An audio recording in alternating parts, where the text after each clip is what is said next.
All right. Hello, Marisol. How are you today?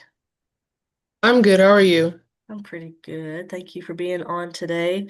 Um, just want to let you know or ask your permission for this session to be recorded. It is for purposes of my professor. Is that all right with you Mhm. to record the session? All right. Thank you. Any questions about that? No. Okay. The next thing, business-wise, first, I didn't even introduce myself. So my name is Beth, and I will be um, your counselor today. So you gave me permission to record. Thank you for that. The next piece is the confidentiality. So what that means is what we talk about today is going to stay between me and you. I don't discuss it with anyone else. The only time I would have to do that is if I thought that you were in danger, meaning if you told me that you plan to hurt yourself or you plan to hurt someone else. Then I'd have to tell someone. The other part of that would be if a court subpoenaed my notes, that would be also required. Do you have any questions about that? Mm-mm. Okay. Um, I need from you, if you don't have it with you already, a piece of paper and a pencil. Just give you a minute. I got it. Okay. So I'll let you know when you need those. We're gonna do a little bit of it assessment that I'll need it for. All right, so let's get right into it. What brings you in or on today? Um, I've just been having like some sh like strong anxiety. Hmm. It's very difficult for me to like regulate on my own. And it's starting to like affect how I operate. Like it's kind of making me like sick to my stomach. Hmm. It's hard to sleep, things like that. Okay. When you say hard to sleep, tell me a little bit more about that. Um, when I try to go to sleep, it's hard to go to sleep, Okay. and I wake up like throughout the night. So you can't stay asleep. Mm-mm. Okay. Do you know let's see. It's hard to stay asleep. You don't have any idea why? I'm just like constantly worrying, like I'm worrying about Worrying. work, or I'm worrying about my family, or I'm worrying about not sleeping, how that's affecting me. So you keep worrying. That's the big word I keep hearing. Hmm. That's keeping you up. Okay. Worrying about family. What else did you say about that? Work. Work. Okay. I'm just going to take notes. So if I'm not looking at you, that's what I'm doing. Taking notes so I can remember all these things. Tell me about tell me about your family. Who do you live with at home? I live with my mom and dad. Okay. My siblings have moved out. I have four. I have Okay. three Three. siblings. Yeah. And you I go ahead. I have two brothers and a sister. Are you close to any of them? My sister, Is but she younger. younger? Okay. And you guys are pretty close. Hmm. Do you talk every day? No, we talk like once a week. Once a week. Okay. How far away does she live? Not far. It's like 20 minutes away. Oh, that's good. Do you guys ever hang out? Yeah, we have Sunday dinner. Oh, nice. What about and you said your parents, you live Hmm. you're still home with your parents? Yes. Okay. Anybody else in the house? Um, no. My grandma used to live with us Mm-hmm. a while back, but she passed away when I was 14. Oh man, I'm sorry to hear that. How did that affect you with your grandma passing away? That's the first time I felt like this deep worry. Mm-hmm. Um, I like just didn't want to go anywhere. Like I just stayed in the house. I didn't want to talk to anybody. Um, which is really sad. And again, couldn't sleep like I'm like now. Hmm. So you're saying that's when you were 14 and your grandma passed, that's when the worry and you said deep worry and being really sad started, Hmm. and you couldn't leave the house. You felt like you couldn't leave the house or didn't want to leave the house. Yeah, I didn't want to. Okay. How about now? I mean, I have to leave the house for work, but I'd rather just stay indoors. Like I prefer being inside in general. Mhm. Like I want to socialize and I want to like make more friends, but I just the energy to do so is kind of hard. You want to socialize, you want to make friends. Hmm. You don't feel you have the energy to Right. do that. When you say you don't feel you have the energy, is that physical, mental? Tell me a little bit more about that. All the above. Like I feel like physically I have Hmm. to like go out and meet people, and then like emotionally, mentally, I have to like check in with them. Like I can't be checked out while I'm talking to them, especially when I'm getting to know people. Yeah, So yeah. that makes sense. Okay. Have there been anyone in your family that has maybe had any kind of mental disorders? My aunt was diagnosed with bipolar disorder, and Okay. then my older brother has a substance abuse issue. Okay. How has that affected you or your family?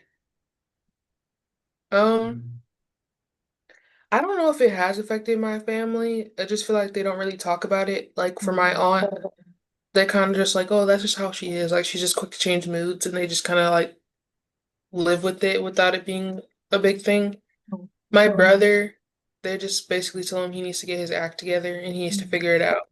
So there's not really support. So I guess for me, with having the anxiety, I don't feel like I'll have support with my journey of like feeling like that. Like I feel like they'll just be like, you got to figure it out on your own. Yeah. So you don't feel that your family will support maybe you even being here? Right. Okay. How does that make you feel? I mean, I guess at some point, I got to do it on my own. Hmm. Um, and I guess it is what it is. I'm trying to gain more independence anyway, especially from my parents. So I guess that's the first step. You said a really big, awesome word, or I'm not trying to sound like, anyways, you said gain independence, which I think is a huge Hmm. step, in the right direction, you just being here. So I definitely want to congratulate you on that piece of it. Just being here is a big deal. Have you told your mom or anybody that you started this? No. Yep. Yeah. Would you like to eventually? I mean, yeah, I think if it's necessary, which I guess at some point it will be because it's like, where are you going if you're not at work and stuff. Right. Is your mom, So yeah. tell me a little bit about your mom. You said something you just said kind of made me think about her specifically. Um, my mom is just, she's great. Like, she raised me she was very caring and, nurturing to me, but she was just like very overprotective, still is. Hmm. She always, like, I'm 28 now and she's still, and I get it. I live in her house. She wants to know like what's happening, Hmm. but it's just like constantly like overprotective. And I'm just like, I'm an adult now. Like, it's okay. Like, I can do these things on my own. And she Yeah. just doesn't get it. Okay. And how does that make you feel that she doesn't get it? That I'm not capable to do things on my own. Hmm. Okay. Do you feel like that's true about yourself? Sometimes, Hmm. yes. Just because my mom has always been there to um do things for me, like even like socially, like I feel like that's another reason why like socially it's kind of hard to interact with people Hmm. because she's always done it for me. Right. Okay. And that's something we can definitely come back to, that independence and believing in yourself, outside of mom, for sure. Hmm. How about um have you done counseling before, or is this your first one? First time. First time. Okay. Have you had, so you haven't had any other kind of diagnosis or gone to the doctor for anything? Mm-mm. Okay. Oh, well, besides my cerebral palsy, Oh, I have that's right. a physical disability. Okay. How has that affected you? I mean, now it's like something I live with Hmm. for sure. When I was younger, like around th like age of 10, I did start getting bullied because of my disability. Mm, Um, that was hard because it just felt like I couldn't fit in because people were just making fun of me because of how I walked and things of that nature. yeah. Uh, Now it's not as bad, but it's still something like even in college, like it affected like how, my self-esteem and how excuse me, Mhm. I viewed my body Right. and how I thought others viewed my body. Um, so yeah, I guess it's caused some low self-esteem for me for sure. Okay. So bullied, you were bullied when you were younger, and that Mhm. affected you, I'm sure, like you said. And then today you talked about, just how you look, so worried about body image. How would you say, as far as like your self-confidence? Is it high, I'd, low, s- maybe? I'd say it's pretty low. Okay. Okay. So that kind of brings me into relationships. Have you, how have your relationships been, either like with family, friends, dating, that kind of thing? As far as like self-esteem and self-confidence, I did have a boyfriend in college, but Okay. I soon broke up with him just because of the constant anxiety and just lack of self-confidence. Like I felt like he didn't find me attractive, so I just broke up with him. Okay. And how do you feel about that? Not being with someone based on your self-confidence. I mean, I'd like to date. Hmm. I just think the anxiety is just like really, really bad, and I think it would make it hard for someone to date me because I would just be in a constant state of anxiety. Right. And that's something that you would like to be able to do, Hmm. like to date without being in a constant state of anxiety. Okay. How about any friends outside of family and the boyfriend that you had? One friend, we connected sometime in college. Okay. Um, yeah, and we still talk to this day. Oh, okay. So you guys are still, she's still supportive, Hmm. good friend. Hmm. Okay. And what did you say you had in common with her? What do y'all? We both like anime and Okay. reading and Nice. music. Yeah. Nice. It's always good to have someone to share that kind of stuff with. How often do Right. you guys talk? Um, every day or every other day, pretty often. Yeah, that's good. It's good to have that support. Um, we'll talk about a couple of life events. I know you mentioned your grandma at age 14. Um, are there any other events that happened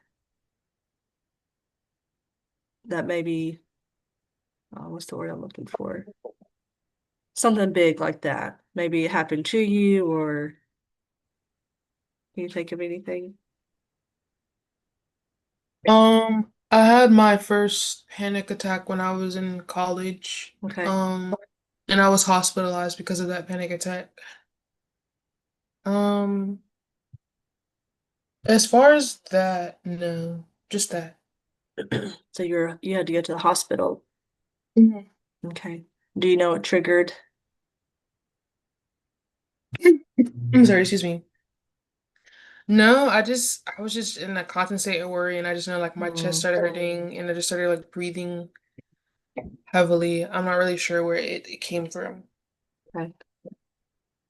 Did anyone go with you to the hospital? Were you with anyone? Oh, my friend. Your friend? Was she able to Hmm. take you? Hmm. Okay. That's a pretty big event. Hmm. Um, Tell me about um where you grew up. Tell me about the culture of your family. We're Puerto Rican and we're bilingual. We speak English and Spanish. Okay. I, although I'm Puerto Rican, I was born in the Bronx. Okay. Um, yeah. I have, like I said before, I have three other siblings. Hmm. Um, I'm the second oldest, so I have a younger sister and two older brothers. Um, How yeah. about okay. How about any do you have any like really good memories that you'd like to share? Anything that Um, Around the time I was 10, we went to a family trip to Puerto Rico. hmm. That was really cool. I think I wasn't bullied there. Like everyone just accepted me as I was. Um, so that was cool. I felt Yeah, really free there. you felt really free. Hmm. You said no one bullied you there. Well, Mm-mm. okay. What else did you like about being there? Um, it was just it just felt like freedom. Like it was no, like I didn't feel like anyone like made, not that they didn't acknowledge my disability, but Hmm. it wasn't like something that was just the constant topic for no reason. Mm, Um, I felt really understood there. felt understood. Hmm. What about anything else about that culture that really impacted you? Music or the community, anything of that nature? Definitely music, Hmm. but also like me going there and already having community, even though I hadn't seen them since I was younger, Hmm. um, was nice to have. Yeah, the community. And while you were there, so you were 10. So your Hmm. onset of like anxiety and things had not quite set in yet. Okay. Hmm. Um, so that I would say that was, and correct me if I'm wrong, the time that you felt most free, I think is the word you used. Hmm. You felt really connected to the music and the community, that sense of family. Okay. Are those things that you want in your life now? For sure. Yeah. Okay. That's good. All right. So I think that's it on my questions. I'll stop grilling you on your life and all the things. Um, Lots of things that I've heard over and over again. Um, you said, oh, I do have one more question that I wanted to ask you. Um, you said something about sleep. You said you're not sleeping well. Hmm. Not sleeping well. You also said constant worry, constant anxiety, lack of self-confidence. Um, and then you talked about how about how you feel physically? Um, I think you used the word exhausted or just really tired. You wanted to not go out. Is that right? Yeah, fatigue. If that's the word, yep. How about like your mood? How would you say your mood is most of the time? I get irritated very easily. Okay. Um, that's the biggest mood thing is just like the irritation. Mm-hmm. Um, Sometimes it's like hard to concentrate. Okay. But outside of that, that's really all. Okay. Those are the main things. Okay. And then how long? So you said the first onset was at age 14. And then when has it stayed constant that your entire life, like up until this point, or what did it kind of drop off and then start back up at some point? It like started at 14 and Hmm. then, it stopped, after I kind of, I want to say got over my grandma's death, but like started to cope with it better. Yeah. Then it happened again when I was in college, and then it started up again like a year ago. Okay. Okay. The same level. Hmm. It's been for about a year. Yeah. Okay. So it sounds like you're probably tired of it, and that's why you're here. Hmm. Yeah. Right. Okay. Um, you mentioned, you talked about not getting over the grief of your grandmother, but you mentioned the word coping. Do you have Hmm. anything specific that you used at that age that kind of got you through? Music and reading got me through, Okay. as well as journaling. As well as what? I'm sorry. Journaling. Journaling. Okay. Hmm. Do you still practice those things? Hmm. Okay. Let me add that down here. All right. So get we get back to those things. So based on the things that you've been telling me, um, your constant worrying, not being able to sleep, being very tired, fatigued, not having, I think you mentioned just not having the energy to socialize and, put forth that energy, um, being irritable, difficulty concentrating. Was there any other things that I'm missing? I think I think I got them all, but just want to make sure. Yeah, just sleep, like you said, just sleep fatigue. Yeah, Mhm. irritability. Okay. So based on those things, what I'm wanting to diagnose or, talk about is something called generalized anxiety disorder.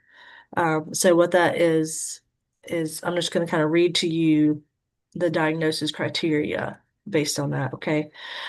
So experiencing excessive anxiety and worry about various events or activities. So it's occurring more days than not, but at least 6 months. And you've told me for about a year now that's been there.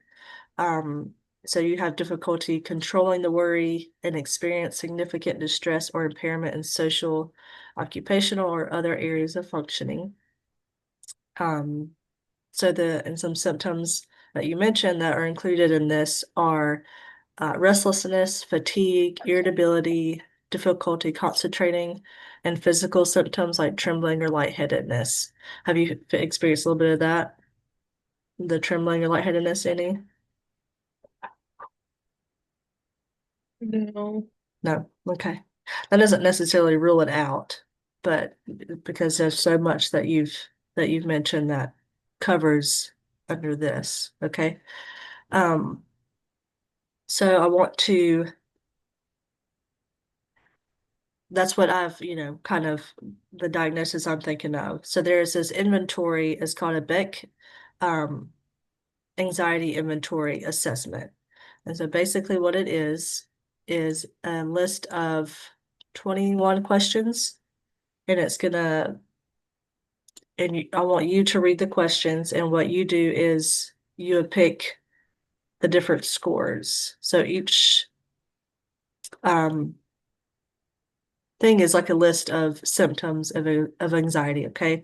So you'll read each item on the list and then you'll indicate how how much you've been bothered by those symptoms like during the past month. So the different categories are not at all, mildly, but it didn't bother me much. Moderately, it wasn't pleasant at times, and then severely, it bothered me a lot.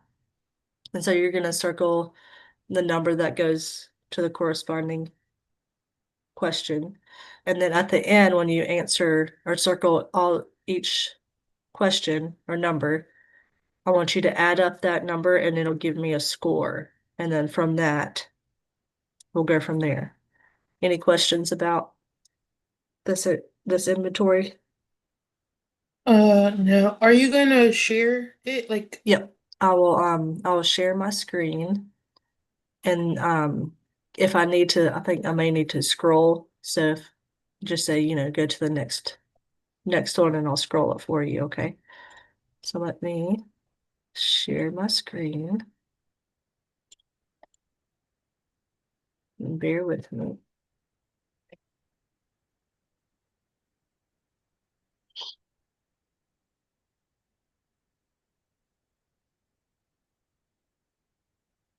Oh, there it is. Here we go. Okay. Can you see my screen? yes. Yes. Okay. You can see, let me get the first.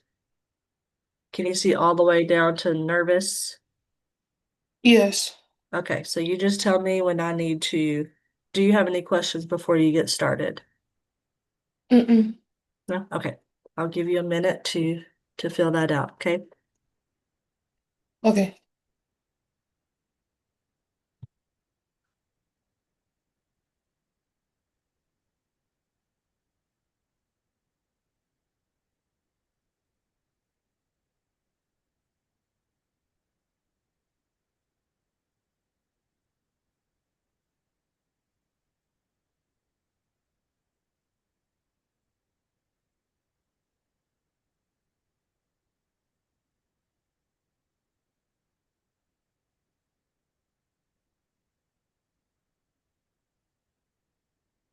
Can you scroll, please? Yep.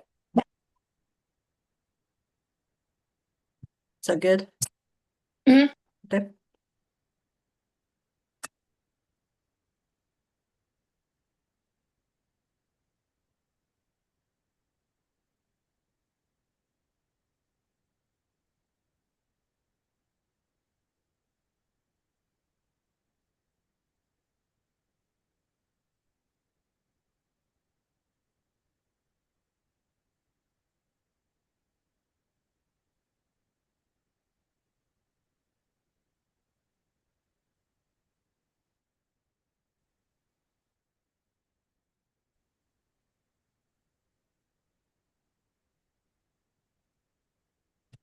And you said just add them up.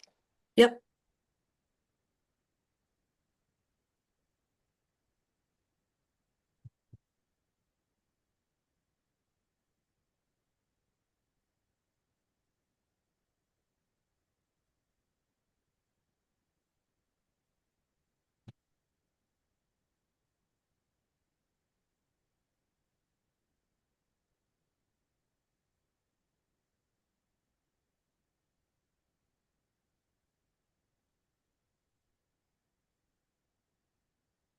49. Okay. So that would be um so the scores that they have here, it says score of 36 and above would equal potentially concerning levels of anxiety. So how do you feel about after taking that? I guess I wasn't incorrect about my anxiety. Hmm. That should boost your self-confidence that you're pretty self-aware. You understand yourself. Yeah. Yeah. Okay. So that's good. Not good that you have that, but good that we have that score. So that'll help us moving forward. Let's see. So with our next phase of our time together, we're going to kind of go over um, some treatment planning, some goals that we'd like to set, tell you a little bit about the treatment approach that I'd like to use as we move forward. Um, yeah, so that's the direction we're going. So now that we have a diagnosis, we've taken the assessment, we have a clear understanding of this is what it is, and so now we can move forward with that knowledge, okay? So for me, I think a year would be a good start. I think for the first 6 months, we should meet weekly to get started and get a good flow going. How do you feel about that? Does that feel That sounds. doable? Mhm. Okay. All right. So a couple of the strengths that I have um, noticed for you, one will be resilient. You know, you've gone through a lot, not only with your grandmother, but with your physical disability that you've overcome or have come through childhood, having to deal with bullies and just people being awful. Um, what else have I seen? Um, your ability to keep going, wanting better for yourself, which is huge. Um, you also speak two different languages, which is a huge superpower in my opinion. Um, and just from talking to you, I feel that you have this just a willingness to learn and wanting to wanting more out of life. And so that's really cool. As far as like strengths with your family, you said you're really close with your sister. Um, wanting to have maybe a better relationship with mom. I didn't even really ask about your dad. Is that something that you would want with your dad? Um, I don't know at this point Hmm. because he's kind of just there. So I don't know. Do you feel you don't know because maybe you've tried before and it didn't work? He didn't respond, or do you just think he's just stuck in his ways? Yeah, he's kind of just never there to even attempt to Mm, do anything in the first place. So yeah. And how do you feel about that? I mean, I'm used to it at this point. Right. Okay. Well, we can come back to that at any point if you feel differently. That's not something that's completely off the table, but let's see. And then you said you're close to your sister, and then strengths with community. Um, you've got your college friend, which is good, especially, you know, you guys talk almost every day. So it's really Mhm. good to have that support there.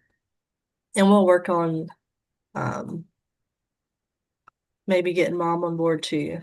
Maybe helping her to let go a little bit, let you be the adult that you are. Um, all right. So my approach, I would say a treatment approach to this is I'm wanting to use something called acceptance and commitment therapy, Mhm. ACT. And so what that does is it will help you develop like this psychological flexibility. So that's going to teach mindfulness and acceptance skills. It's going to Mhm. encourage you to notice your thoughts and your feelings without getting stuck there, without staying in that negative like state of mind, or those unwanted thoughts, that excessive worry that you talked about. But instead of trying to eliminate or control those emotions, ACT is going to help you like accept them as a natural part of life. And so this acceptance combined with a focus on your personal values and your commitment to action is going to allow you to move forward in life and pursue meaningful goals. So that's where my thoughts are headed for you. How does that sound?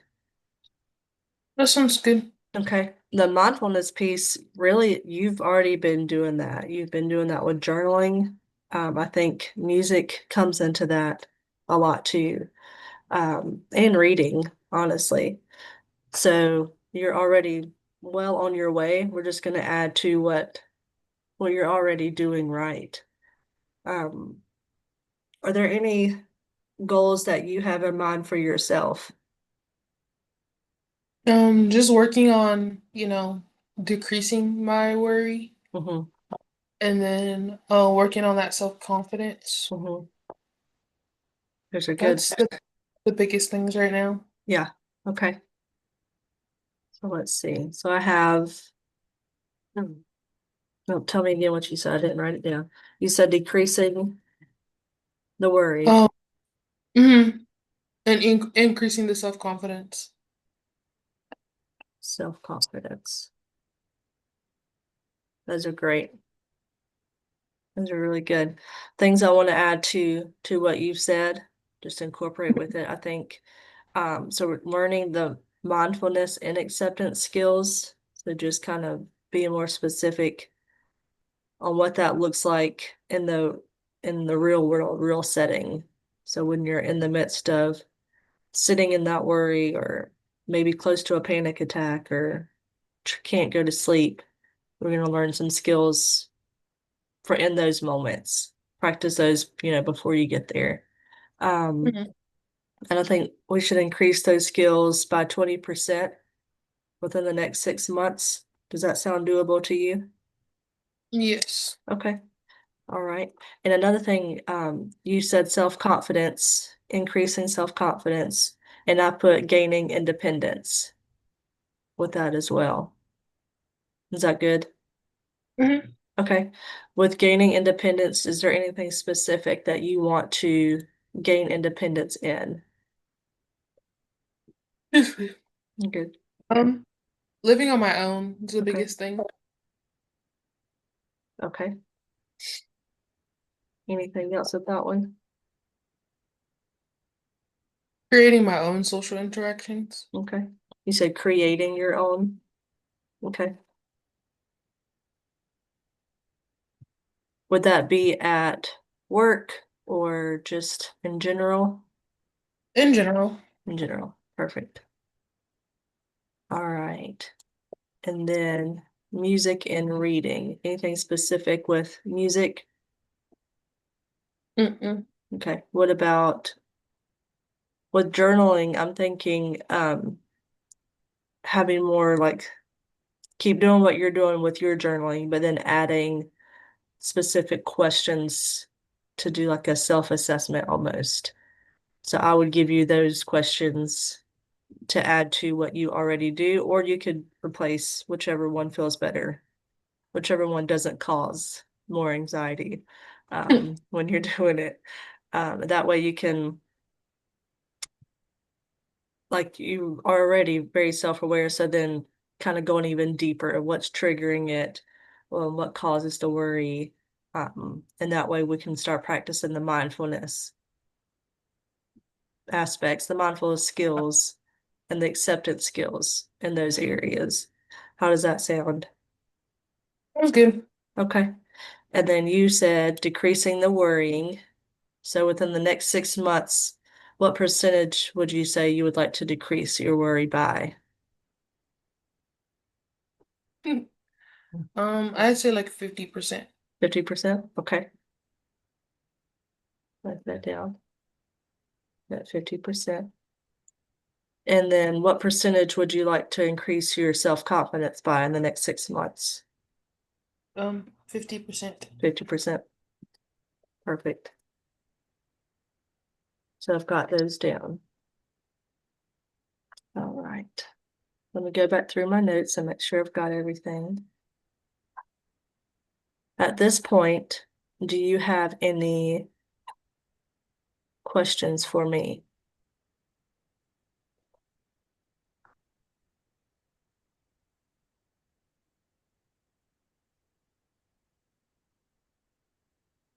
No?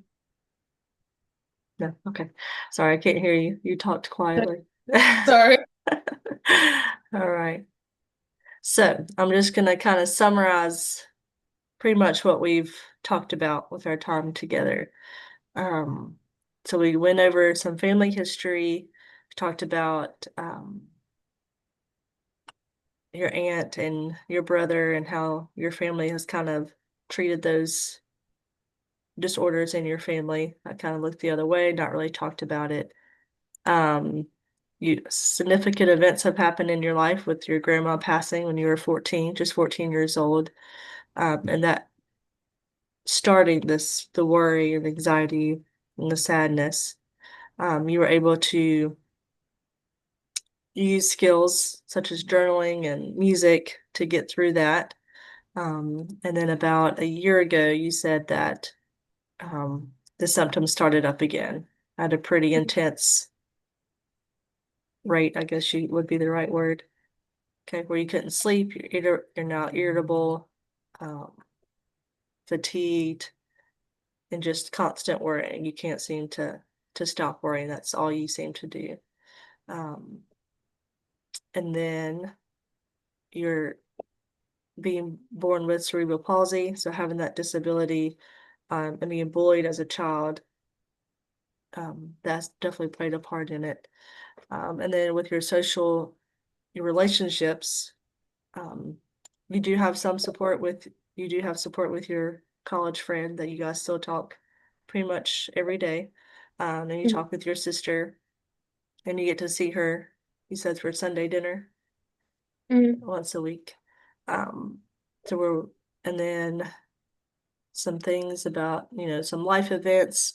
When you were in college, you had a pretty serious panic attack that took you to the hospital.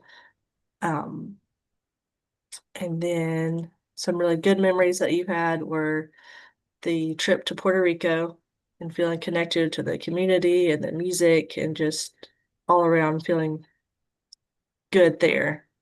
It was a really good experience, good memory, which makes me want to incorporate music into your treatment goals as well. So we'll work on that. We did the Beck inventory assessment and you scored very high. So 49 or 45, you said. I didn't write it 49. down. 49. Okay. And so we got the diagnosis of the generalized anxiety disorder. I read you what that meant, and just those features. And that's important because it helps you to just kind of pinpoint, you know, what it is. So knowing is always feels better than not knowing. Um, Whenever your strengths, um, just very resilient person, um, willing to learn, willing to do the work, which is huge in this field of wanting to get better and, move forward. I'm going to be using acceptance and commitment therapy, ACT, during my approach to helping you, as we work together, as you do the work, and I'll go right there alongside you with you, through this whole process. We're going to be meeting once a week for the next 6 months. In about 6 months, we can reevaluate, or really anytime during that 6 months, if you think, hey, I need to talk more often than once a week, we can definitely look at that and make that happen. And once we get to 6 months and we reevaluate, we can say, I'll let you decide, and then I can give you my personal opinion too, a professional opinion. Um, Keep meeting once a week for 6 months, or maybe decrease to every other week or once a month. We'll go from when the 6 months comes up, we'll go from there and make that decision. Um, the goals that we've set today are to learn mindfulness and acceptance skills. So we're going to increase those skills by 20% in the next 6 months. We're going to be gaining independence. So working on living on your own is the main goal for that one. And creating your own social interactions. And then we're going to, for the next 6 months, decrease worrying by 50% and then increase self-confidence by 50%. Now, I think I covered everything. Did I miss anything? Not that I can recall. No. I know this is a long time to sit and talk and do all these things. Um, okay, so that's what we have. If you don't have any more questions, I think I've covered everything on my end. We will meet back together next week then for our next session, and we'll go ahead and get get started into the those skills and what that looks like practically instead of just knowing about them. But if that is all, then I will let you go and we will see each other next week. All right. Thank you. You're very welcome. I'll see you next week. See you next week. Bye.